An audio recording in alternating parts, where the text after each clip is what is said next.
Welcome to the Empowered Wife podcast, where it's all about fixing your relationship without your man's conscious effort so that you feel desired, taken care of, and special, even if your relationship feels completely hopeless. I'm Laura Doyle, and on this episode, I'm going to tell you about the best aphrodisiac on the planet for men. If you're experiencing a chill in the bedroom or you're in a sexless marriage, this episode is going to be incredibly valuable for you. My guest, Julie's husband, had grown distant and taken up activities that didn't involve her. When he asked her for a divorce, she knew he meant it. But instead of ending her marriage, Julie found a way to make it better than it was before. She's going to tell us how she did that. And then I'll be giving out the award for the worst relationship advice of the week, which is something that most people consider an absolute fact. But it never, ever, ever, ever got me what I wanted in my marriage. All that is coming up. But first, let's talk about the best aphrodisiac on the planet for men. And by the way, this will also make him into the man you always knew he could be. And I'm going to give you 4 cheat phrases that you can use to create that outcome. But first, the aphrodisiac is respect. But you know what's interesting is as a new bride, I never really understood what it meant to be respectful to my husband. I was not sure why I would want to go so far out of my way to respect him when I was absolutely certain that I was smarter and more efficient and had more common sense than he did anyway. I mean, what if he was inconsiderate and lazy and rude? Should I respect him then? But wow, do I ever see things differently now? Like night and day. First of all, it doesn't really feel good to be disrespectful. It feels bad. It feels hairy and dirty. And secondly, it turns out I am not as super smarty pants as I once thought I was. And funny thing, my husband seems a lot smarter than he did back then. And finally, I want a respectful relationship. So I figure it's up to me to bring the respect. I love the playfulness and the passion that shows up when I do. So respect is a key ingredient for that to continue. And I know because I tried living it out and things did not go well around here at all. But even if I'd wanted to be respectful in the bad old days, I probably wouldn't have known how. It didn't come all that naturally for me. But leaning on certain phrases helped me get there. And I'm going to tell you what those are. Saying these phrases didn't just get a better response from my husband. They also changed my heart. They softened my heart. They made me into my best self. And I use them all the time to this day because they're how I made my marriage so much fun. And they changed the way my husband treats me too. He knows I think highly of him. I really do now. And he acts like the man that I think so highly of. So here are the 4 cheat phrases that help me become a respectful wife. Number 1 is whatever you think. So when my husband is thinking out loud about something he's taking care of for both of us, like, I wonder if I should call the IRS and tell them that I already paid this bill. I love leaning on this handy phrase is whatever you think. Hey, whatever you think. Whatever you think. Those words are magical for me because they keep me from taking on problems that I really don't need to solve, but sometimes I get tempted to comment about. And they also let my husband know that I have total faith that he's going to handle the situation really well. So instead of arguing with his thinking or getting into a debate or even a fight about something silly, I'm showing him that I trust him. I'm expecting the best outcome from him, not the worst outcome. How I do this is there are times that I would not use this phrase. Like when he's asking what I want, which is like, okay, what restaurant do you want to go to? Where do you want to have dinner, right? Well, that's up to me to figure out my desire and to tell him that. That's not about thinking. That's about desire. Now that's my department. I got to be good at expressing my desires. But anything that he's handling for both of us or just for himself, right? Something at work or, the way he's driving or whatever. Even if I'm afraid he won't do it right, I can use this handy phrase to demonstrate my faith in him. Right? The second cheat phrase is, I apologize for being disrespectful. And we talked a little bit about this in the last show, how it can just restore the peace so quickly, so dramatically. And there are dozens of ways to be disrespectful. And sadly, I've tried them all. And I've rolled my eyes at his idea. I've interrupted what he was saying. I tried to explain to the waitress what he meant. I've walked away while he was talking. I asked him why he bought iceberg lettuce when it's devoid of nutritional value. I told him he couldn't wear that combo of clothing out of the house. I've instructed him not to order a Coke at dinner to save money. Yeah, it's all embarrassing. It really is. And if you told me years ago that those things were disrespectful, I would have scratched my head and said, how do you mean? It all seemed justified and valid to me. But all of it was ridiculously disrespectful. And I don't go there much anymore. But when I do, I know how I can clean it up in a hurry and restore the connection and my own dignity, which I really value now. And these are those magic words. I apologize for being disrespectful when and you just fill in the disrespectful words or the thing that you did. So it might be, I apologize for being disrespectful when I asked why you were keeping that holy Yankees t-shirt. And by the way, I mean holy, like with holes in it, not like the sacred Yankees t-shirt, which you might get confused about if you're a Yankees fan, like my husband is. And notice that in this apology, I'm talking about myself. I was being disrespectful. That's what I said. I apologize for being disrespectful. That's not who I want to be. And my husband loves that about me. All right. The third cheat phrase is one of my favorites. It's I hear you. I hear you. And sometimes out loud, my husband will explore possibilities like throwing his work phone into the ocean so no one can ever reach him again. Or he'll talk about how we should build a second story so we can have a slide from the upstairs to the downstairs. Or he'll be talking about how he's going to solve this technical problem he's having with equipment, and I don't even understand what he's talking about. And in those situations, I don't have to weigh in with my opinion, tempting though it is. I can just let him know, I heard him. I'm listening. And one great way to do that is to say nothing but, I hear you. I'm not agreeing. I'm not disagreeing. I'm just listening. I'm just bearing witness. We all have a deep need to be heard and understood. So just listening is such a nice gift to give the man you love. And it's also a great way to be respectful and to resist commenting on things that you know only a little about, or maybe are just kind of future thinking that'll never come to fruition. The fourth cheat phrase to use is not really a cheat phrase at all. It's duct tape. I'm controlling by nature, and I just happen to think that I know what's best for everyone all the time. But that has not turned out to be as helpful as I first thought. So when my husband is doing something his way and it's totally different than my way, I'm sometimes still tempted to tell him what he should do instead. That would be so much more efficient, cheaper, faster. But mostly I don't. These days, I usually say, whatever you think, or I hear you, or I just put metaphorical duct tape over my mouth and I say nothing. It's not always easy. Sometimes it takes everything I've got to just put some imaginary duct tape on my mouth and let him do things his way, even when he's exercising his right to be wrong. So why would I do such a thing?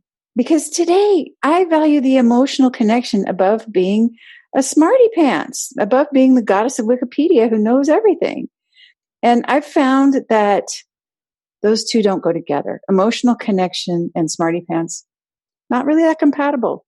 And just because I think I know what's best, it doesn't mean I actually do. Sometimes when I'm wearing duct tape, I learn something.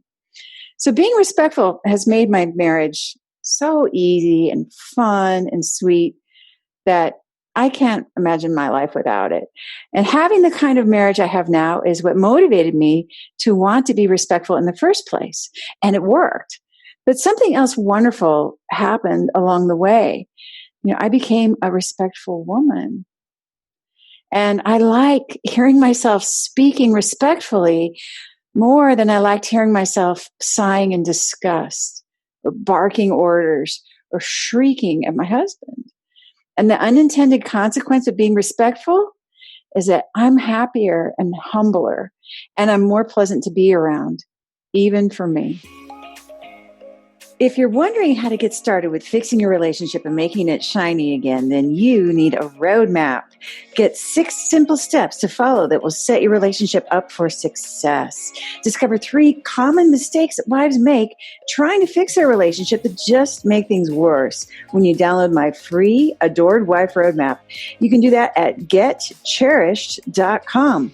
Go to getcherished.com now to get your roadmap in minutes.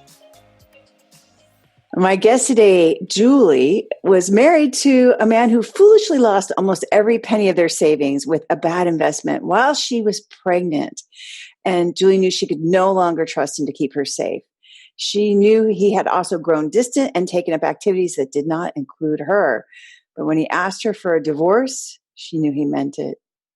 "I think I'm done," he said. "You still don't get it." But instead of a divorce, Julie embraced the Laura Doyle philosophy, fixed her marriage, and made it amazing, better than it was before. Julie, thanks for coming on the show to share your story. Absolutely. I'm so glad to be here this morning. So things did not go as you planned early in your marriage. Tell us about that.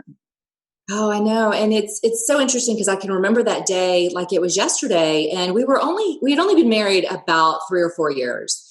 And I was pregnant with my second child and was at work. So life was good, right? I had a great job. He had a great job. And I got a call one day in the morning and he said, "Julie, I need you to go to the credit union and I need you to take out $9,000 out of our account in a certified check. And I need you to meet me at the courthouse in an hour. We're getting ready to buy a house for this gentleman so that he doesn't lose his house in foreclosure." And so this is his business, right? And we were house flippers. So I thought, okay, he must have done a lot of due diligence on this. And I went to the bank and full of fear, like I'm not going to say I wasn't scared. I dumped out our entire life savings. That's all we had between us and a catastrophe. And I got a certified check and I met him at the courthouse. And even when I was handing over the check, I was still afraid, but I thought, no, I'm going to trust this process and we're going to help this guy out. And isn't my husband so generous to help him in his time of need? And so I handed over the check. And then we went to go get financing for that property. And the loan officer came to us and said, "I don't know how to even tell you guys this, but there are so many liens on this property. Nobody in the United States will lend you money to finish this deal."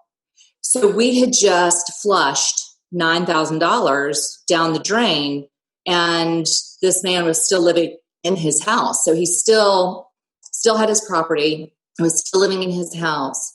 But that's really when the feeling of "you're an idiot" really started to happen for me with my husband, because yes, he had been taken advantage of, but he's more of a risk taker than I am. I'm more cautious. I believe that you don't lend friends and family money, like all of these little adages, right? Like I had always followed all my life. And here I had just given our life savings and we had little kids and I was pregnant. And so all I could think about was everything that could potentially go wrong while we didn't have any money. And so I then got very angry and we went back to the foreclosure sale the next month. And we had found other families that had been taken advantage of by this man as well. And we bought his house out from under him in foreclosure and paid every one of those families back. But it did give me this sense of almost entitlement, right? Like, I'm the protector. I'm the one that's going to take care of this business. If it's to be done, I'm the one, right? Like, and it just started this kind of subconscious low level of disrespect of, I can't trust you. You're not reliable. You've put me in jeopardy. I'm afraid, all of these things. And I know for me that my marriage really took a nosedive based on this trauma, like after this traumatic experience for me. Well, anybody would be scared out of their minds, right? Anybody would be upset and disappointed, any human being. And so, and of course, this made you feel like you wanted to take a little more control over things. And so how did that affect the marriage? Oh, I went into super control, right? Like, so I had to be in charge of the money. Like, I never let him touch the checking account or the savings accounts. I made sure I was always tracking the money. And even with the children, which was so interesting because I'm a blended family. So my husband had 2 children before he even married me.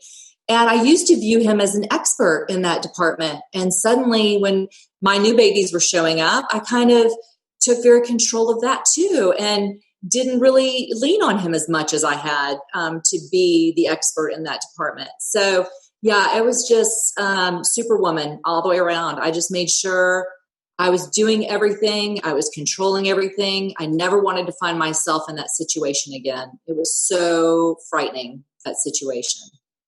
And how did you first discover the intimacy skills and the connection framework? Well, for me, I just realized I'm a big reader, and my marriage was not where I wanted it to be. I mean, we were just fighting all the time. And when my older daughter came to me and said, Mom, we can't take it anymore. Like, your fighting is now starting to affect us kids. Like, we don't even want to be in the house. Like, it's getting really, really bad.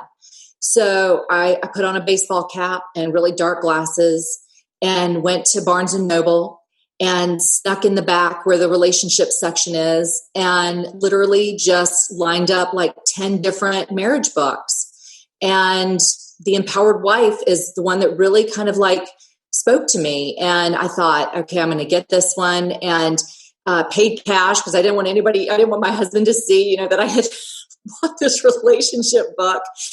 And I quietly went into my bedroom, and it was like a Sunday. It was raining. And so I took your book in there and just read it cover to cover and realized it felt like it was speaking directly to me. Every situation, I realized I had been sitting on the fence. I had been hiding money for fear of if I needed it in case of a divorce. I mean, all of these things that you had really talked about, I had been doing.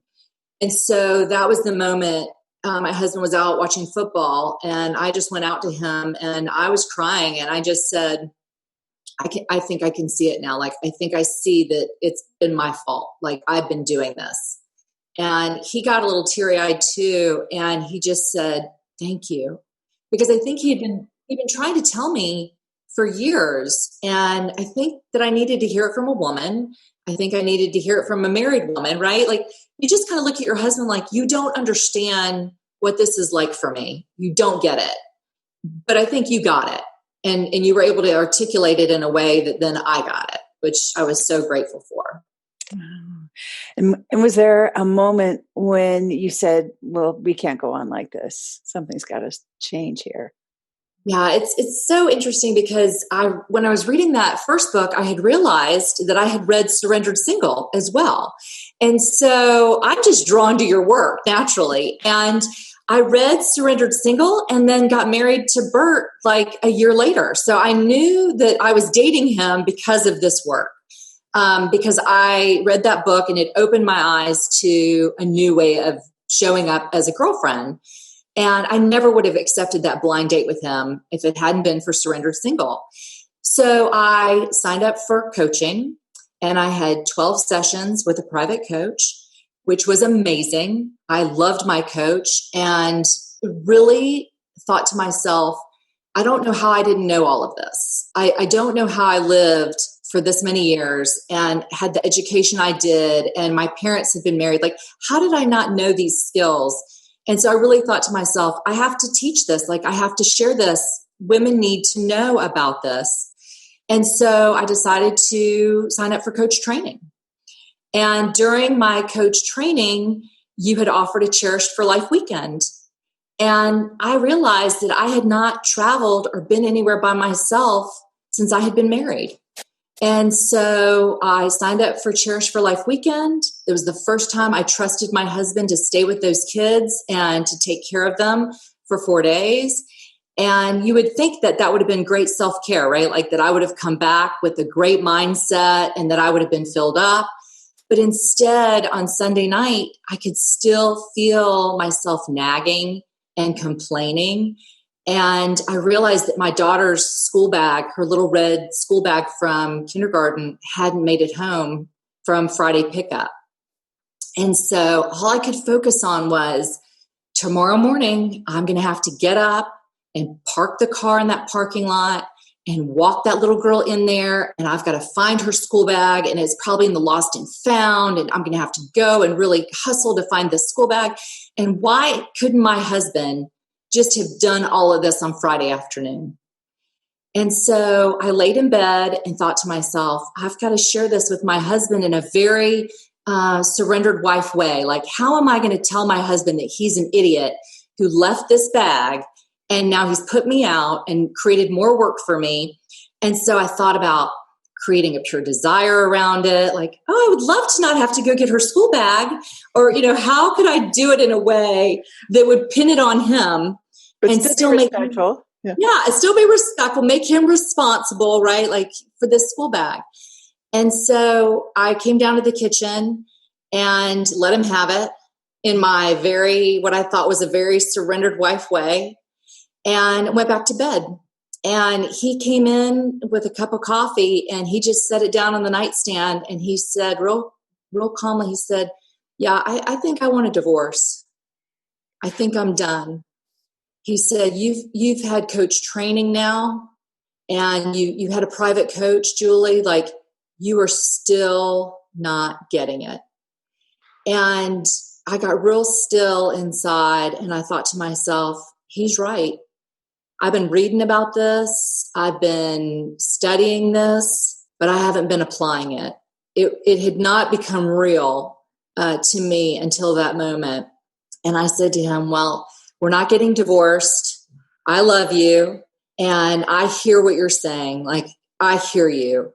And that's when the transformation really happened for me. I relinquished control of the finances. Like, I really started to follow the skills to the letter. I wasn't like, being like a cafeteria where I'm like, oh, if gratitude works for me, I'm just going to use the gratitude one. But the rest of them, I'm not going to do the rest of them. I really doubled down, and I was like, no, I'm in this to win this now. Like, I am serious and committed. And that's when I call it my little red school bag. And I keep that bag in my closet kind of as a touchstone and a reminder that it's more about my energy.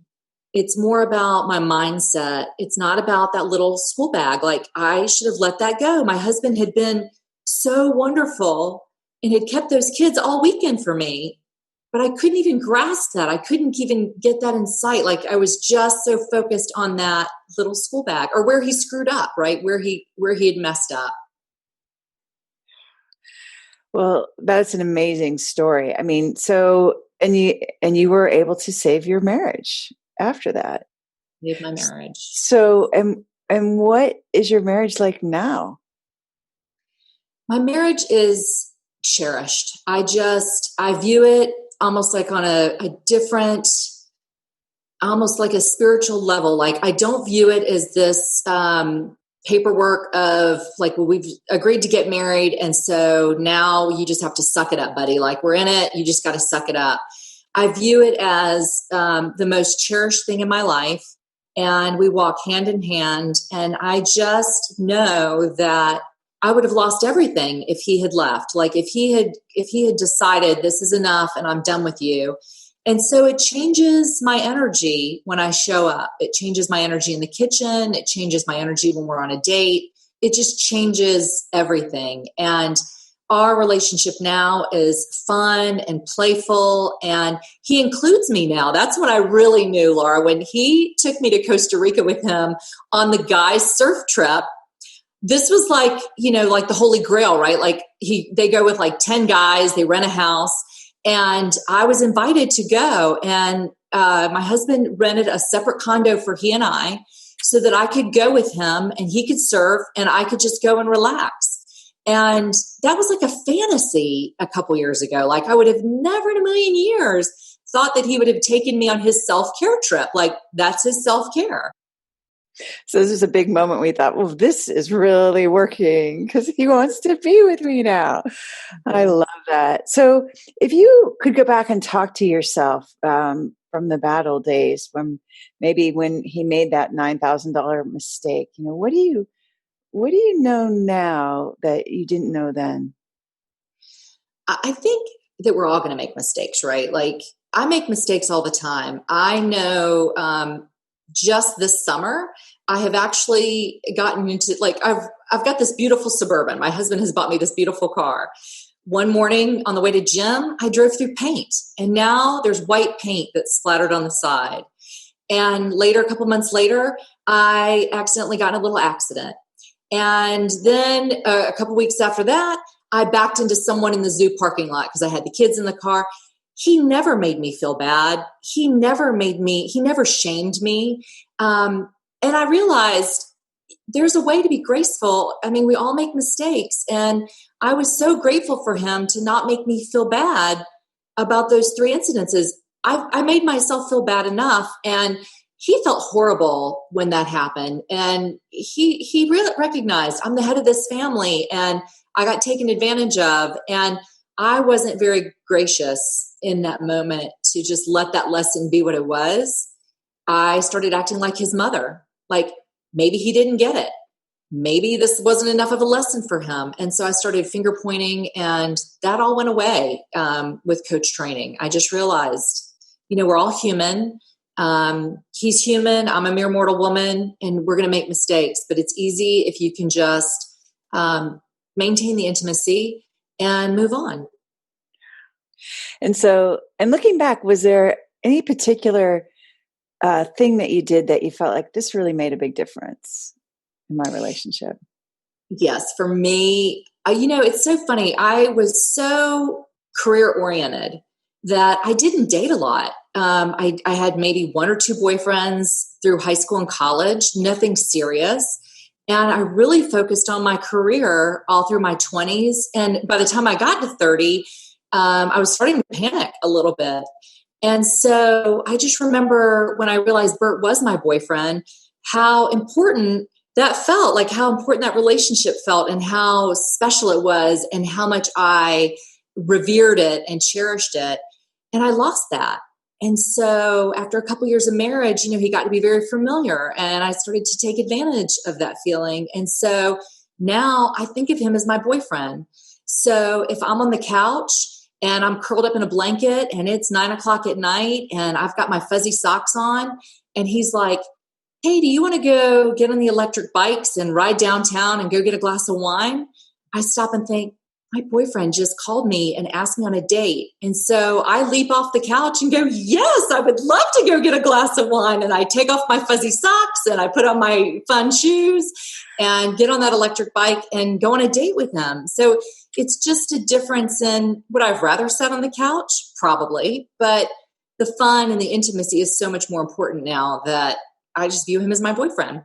Oh, I love that. And what's your tip for a woman who's listening now? Maybe her husband's saying he wants a divorce, and she wants to have this kind of relationship where her boyfriend asks her to go for a bike ride to get a glass of wine with her. So, what's your best tip for her? I think is just to put the focus back on yourself. And I wasn't putting the focus on myself at all. I wasn't taking care of myself. I wasn't making myself happy or making myself feel special. And I was only focusing on him and what he was doing and how he was showing up. And I think my tip would be to just say, take a break, like take a breather. And the minute I stopped focusing on everything that he was doing wrong through the whole marriage, and Laura, that's when I really knew. One day in the kitchen, my husband and I were cooking and we had a glass of wine and it was very romantic. And we had Pandora playing in the background, and he had put it on a country western station, and an old like Randy Travis song came on, and it was Digging Up Bones. And he started singing to that song. And that's what he used to tell me. He'd be like, Julie, you keep digging up those bones. Like, why do you keep focusing on the past? And he finally looked at me and he said, you've stopped doing that. You've stopped digging up the bones. And I really love that about you now. And that's when I knew. I was like, that's right. I have stopped digging up the bones. Like, I don't look to the past anymore, the mistakes that we made or how we hurt each other. I look to the present and I look to the future now. And I just said, we didn't know any better back then. We didn't have the lessons or the skill set or the skills. And so now I just look forward to say, how is it going to be in the future? What's my vision for the future for us? It is astonishing that no one ever teaches us these skills, but now you have them. And listening to you, you sound very secure about your marriage now. Like, do you ever wonder, like, wait, is he going to come back and ask for a divorce again? No, I don't, I still feel that fear of, the financial piece of it. So I still have to guard against, my husband's a very smart businessman. He runs his own business. He employs lots of people. And so I have to just go back to, maybe I use faith over fear in that moment, or I think of all the things that he's done right financially, right? Like, I don't want to just keep focusing on that one mistake that he made years ago. You just got to move on. And even if he does make a mistake, I will show up differently. I think I could still remain in my dignity now and still remain respectful and realize this was a mistake and it's just money and we can move beyond this. But when it happened and I was young, that $9,000 seemed like it was irreplaceable. Like we would never get that money back. That's right. Yeah. Do you ever just feel a sense of pride of what you've accomplished in your marriage? I feel a sense of pride because it's been good for my kids. And when we're all relaxed and the weekend's gone really well and the kids are happy, I do feel a sense for both of us. Because my husband, even though I was getting the training and I was doing the work, he's had to do a lot too. And he's had to forgive a lot. And he's had to say, okay, Julie's doing better, but there was a lot of things that I did that were wrong that he's had to overlook too. And he's had to step over so that we could get to this place. I just hear tremendous gratitude in your story, Julie, but it's also very inspiring to hear how you went from this marriage was going to end and you actually really created something beautiful in its place by being committed and focused and bettering yourself. You just became a better Julie. And so I love that. Thank you so much for sharing your story with us. Absolutely. And thank you for everything that you provided for me. It really has made all the difference. Oh, glad to hear it. Love that. If you're wondering how to get started with fixing your relationship and making it shiny again, then you need a roadmap. Get 6 simple steps to follow that will set your relationship up for success. Discover 3 common mistakes that wives make trying to fix their relationship that just make things worse when you download my free Adored Wife Roadmap. You can do that at getcherished.com. Go to getcherished.com now to get your roadmap in minutes. And now it's time for the Worst Relationship Advice of the Week Award. It's the worst relationship advice of the worst relationship advice. Yeah, it's the worst relationship advice of the worst relationship advice of the week. And the advice that's making my blood boil this week is that relationships are 50-50. Here's what I don't like about that advice. When my marriage was miserable, it was clearly because somebody was not doing their part. And since I believed I was doing my part because I was an awesome, great catch-up wife who was way smarter than him anyway, that meant it was clearly him who was ruining my chances of having a great relationship. He didn't do what I told him to do. He didn't make any effort to improve, which made it seem hopeless because I knew he was responsible for that other 50% part. But that turned out to be completely wrong. In hindsight, I can see I was actually a self-righteous porcupine of a wife, which was quite shocking to realize. And it wasn't until I started cleaning up my side of the street that things finally got much, much better in my marriage. When I changed my part of our dance, he responded to me like he did when we were first falling in love. So waiting for him to do his 50% to improve the marriage was a huge waste of time and energy, and it kept me miserable and feeling like a victim. And now I think of my marriage as a mirror that swiftly reflects exactly what I bring to the relationship. I think of all my relationships that way now because of the astonishing journey I took in transforming my marriage from hopeless to magical. So the advice that relationships are 50-50, that's the worst relationship advice I've heard all week. Be sure to subscribe to the Empowered Wife podcast. On the next show, I'll be sharing how to stop a controlling husband. Today's fun fact is that my feet are so wide, I may be descended from a platypus.